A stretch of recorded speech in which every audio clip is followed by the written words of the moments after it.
আমরা ইন্ডিসেস নিয়ে আলোচনা করতেছিলাম। গত ক্লাসে আমরা যেটি করেছি সেখানে হচ্ছে আমরা ইন্ডিসেসটা আমরা কেন ব্যবহার করি এবং হচ্ছে এখানকার সূত্রগুলো, প্রয়োজনীয় সূত্রগুলো আমরা ওখানে আলোচনা করেছিলাম। এখন হচ্ছে আমরা কিছু এক্সাম্পল দেখব যেগুলো আমাদের মোটামুটি প্রসেসটা বুঝতে সহায়তা করবে। আমি এক্সাম্পলটা নিয়ে রাখলাম। 9 into 4x whole square divided by 16 to the power x plus 1 minus 2 to the power x plus 1 into 8x। তাহলে এই জায়গায় আমরা যে কাজটি করব সেটি হলো, এখানের মধ্যে ধরেন যে আমাদের 9 আছে, 9কে আমরা 3 স্কোয়ার করলাম, 4কে আমরা 2 স্কোয়ার করলাম। এভাবে হচ্ছে এরকম কয়েকটি, ধরুন সবগুলোকে একটা ফ্যামিলিয়ার পর্যায়ের মধ্যে নিয়ে আসবো। যেমন ধরুন এখানে 16 আছে, এখানে 9 আছে, এখানে 2 আছে, আবার এখানে 8 আছে। এখানে জিনিসগুলো একটার সাথে একটা রিলেটেড করা যায়, কিন্তু এখানে এগুলো এভাবে অর্গানাইজড ওয়েতে নাই। সুতরাং আমাদের এটাকে অর্গানাইজড করতে হবে। যেমন ধরুন এখানের মধ্যে 2, আমরা হচ্ছে এখানে দেখা যাচ্ছে যে 2 দিয়ে অথবা হচ্ছে এরকম 3 দিয়ে হচ্ছে আমরা সবগুলোকে একসাথে একটা জায়গায় গেঁথে ফেলতে পারি, একটা ফুলের মালার মতো। বুঝা গেছে? সুতরাং আমরা এই জিনিসটাই করলাম। এখানে 9কে আমরা করলাম 3 স্কোয়ার, এরপরে 4xকে করলাম 2 টু দি পাওয়ার 2x, এরপরে হচ্ছে ঠিক বাকিগুলোও ঠিক একইভাবে করলাম। এভাবে একইভাবে করার পর আমরা জাস্ট এগুলোকে একটু সাজিয়ে নিই। যেমন ধরেন 3 স্কোয়ার বরাবর রেখে দিলাম। এখানে হচ্ছে যে আমরা একটা সূত্র পড়েছিলাম যেখানে পাওয়ারগুলো পরস্পর গুণ হয়, ঠিক এখানেও পাওয়ারটি পরস্পর গুণ হয়েছে। এখানে 2x এর সাথে এখানে 2টা গুণ করছি, গুণ করলে কি হয় 4x হয়, 2 টু দি পাওয়ার 4x। ঠিক একইভাবে এখানে হচ্ছে যে ঠিক ওইটাই, পাওয়ারগুলো একটার সাথে একটা পরস্পর গুণ হয়, তাহলে এটা 4x হবে প্লাস 4 হবে, মাইনাস লিখলাম বরাবর 2 to the power x plus 1 into এই যে পাওয়ারগুলো পরস্পর গুণ হবে 3x হবে। বুঝা গেছে? এর পরবর্তীতে যাই আমরা যখন পরবর্তী লাইনে আসছি, এখানেও আপনার ধরেন যে সবগুলা ঠিকঠাক অবস্থায় আছে। এই জিনিসটাকে আমরা আরেকটা সূত্রে ফেলছি, বেস যদি সেম হয় পাওয়ারগুলো পরস্পর যোগ অবস্থায় থাকে গুণের ক্ষেত্রে। ওকে, এটা হচ্ছে ওই সূত্রটা। এরপর আমরা দিলাম হচ্ছে মাইনাস। তাহলে এখানে কি দেখতেছেন, বেস উভয় জায়গায় হচ্ছে আমাদের 2 2 করে আছে, তাহলে পাওয়ারগুলো কী হবে, যোগ হবে। তাহলে x প্লাস 1 প্লাস 3x। বোঝা গেছে এই লাইন? এর পরবর্তীতে যাই আমরা এই লাইনে আসি। এটা তো বরাবরই আছে, উপরের লাইনটা বরাবর আছে। আমরা হচ্ছে এখানে আমাদের কি আছে, আমাদের এখানে দেখা যাচ্ছে আপনার দেখি কি হচ্ছে 2 to the power 4x into 2 to the power 4 minus 2 to the power 4x into 2। তাহলে এই লাইনটা কেমনে আসলো, বেস যদি সেম হয় পাওয়ারগুলো পরস্পর যোগ হবে, গুণের ক্ষেত্রে পাওয়ারগুলো পরস্পর যোগ হবে। তাহলে এটাকে আমরা এই লাইনে নিয়ে আসতে পারি, বেস সেম আছে, গুণের ক্ষেত্রে পাওয়ারগুলো পরস্পর যুক্ত হবে। এখানে 2 এর উপর আমরা 1 দিয়ে নেই, কারণ 2 এর উপরে 1 দেন বরাবর আসবে। বেস যত থাকবে তার উপরে যদি আপনি 1 দেন, পাওয়ার হিসেবে যদি 1 রাখেন, তাহলে ওই বেসটাই আসবে সবসময় আপনার উত্তর হিসেবে। বুঝা গিয়েছে? তাহলে এবার হচ্ছে আমরা এখানের মধ্যে, এখানে মাইনাস আছে, এই পাশে একটা এই পাশ এবং এই পাশ, মাঝখানে কি আছে আমাদের মাইনাস। সুতরাং আমরা এখানে কমন নিতে পারি। কি কমন নিতে পারি, 2 টু দি পাওয়ার 4x। এটা যখন কমন নিলাম, তাহলে এইখানে থাকলো হচ্ছে আপনার 2 টু দি পাওয়ার 4 মাইনাস 2, শুধু এই 2টা থাকলো।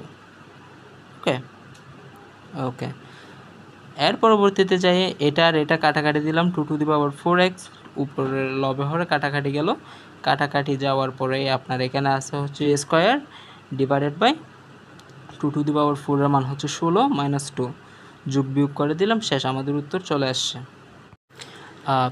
এবার আমরা দ্বিতীয় প্রশ্নটায় চলে আসি। এখানে দেওয়া আছে 3 into 2 to the power x plus 1 plus 2 to the power x, এরপরে divided by 2 to the power x plus 2 minus 2 to the power x minus 1।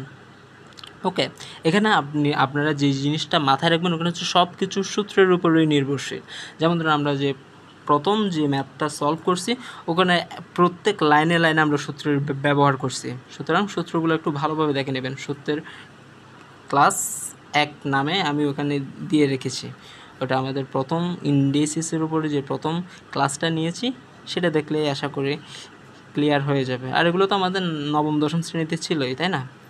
তাহলে আমরা এবার এখানে আসি যে এখানে কি করা হয়েছে, ঠিক এই জায়গায় আসেন।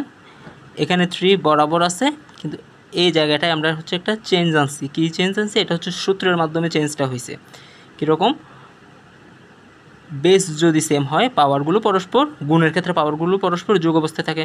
গুণের ক্ষেত্রে পাওয়ারগুলো পরস্পর যদি আপনার যোগ হয়, তাহলে 2 to the power x into 2 to the power 1। তাহলে আমরা হচ্ছে এখানে একটা স্বাভাবিকভাবে দিলাম না, ঠিক আছে?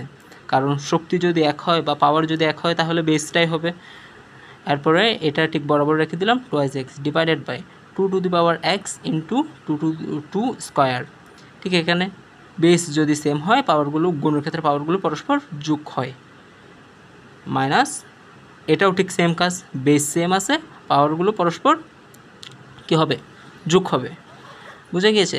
আপনারা এই লাইনে হচ্ছে একটু সমস্যা হতে পারে, এটা একটু বুঝিয়ে দিচ্ছি। 2 to the power x minus 1।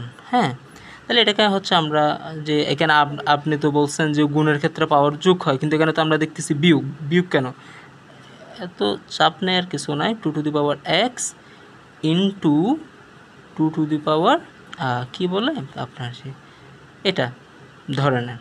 ওকে, তাহলে এবার এটাকে আমরা এভাবে লিখি যে আপনার কী বলে যে গুণের ক্ষেত্রে পাওয়ার কি হয়? যোগ হয়। তাহলে আমরা যোগ করব x যোগ এই যে আমাদের এটা হচ্ছে কি আপনার পাওয়ারটা, এখানে ধরেন যে এটার মান আমরা ধরে নিলাম m, এটাকে ধরে নিলাম n। তাহলে কি হবে? 2 to the power m plus n, তাই তো হবে, তাই না? সুতরাং এখানে তাহলে n এর মানটা কি? n এর মানটা হচ্ছে পুরোপুরি -1, 2x প্লাস এ -1। আশা করি বুঝতে পারছেন। তাহলে এরপর আমরা ছিলাম কোন জায়গায় ছিলাম? এই জায়গায় ছিলাম। এই জায়গায় এখন কি হবে আমাদের? এখন এই জায়গায় হচ্ছে আমাদের 2 to the power x common নিতে পারি, নিলাম কমন। যদি কমন নিই তাহলে এখানে 3 দুগুণে 6 যোগ এখানে যা ছিল তা তো কমন নিয়ে নিছি, 1 আছে। এখানেও ঠিক আপনার 2 to the power x common নিয়ে স্কোয়ারটা থেকে যাবে। 2 স্কোয়ার সমান কত? 4। এই যে 4, ওইটাতে না, এখানে এই জিনিসটা থেকে যাচ্ছে এবং এখানে যে মাইনাস, এরপর হচ্ছে এখানে কী বলবো 2 ইনভার্স 1 এটা থেকে যাচ্ছে। পরবর্তী লাইনে আছে 6-এর সাথে 1 যোগ করলে 7 ডিভাইডেড বাই, এরপর আপনার হচ্ছে 2 স্কোয়ারের মান কত? 4 মাইনাস এই যে এই জিনিসটা হচ্ছে হাফ। এটাও আপনার একটা সূত্রের মধ্যে পড়ে ইনভার্স 1, এটাকে আমরা এভাবে লিখি, তাই না? সুতরাং আমরা যদি এটাকে যদি এভাবে লিখি, এরকম হইতে হয়, তাই তো? এভাবে এই লাইনটা আসলো। আসার পরে আপনার হচ্ছে এখানে কি আছে? 7 ডিভাইডেড বাই আপনার এখানে আমরা কি নিলাম? লসাগু নিলাম 2। 2কে লসাগু নিলে লসাগুর সময় আমরা কি করি? লসাগুকে হর দিয়ে ভাগ, লব দিয়ে গুণ।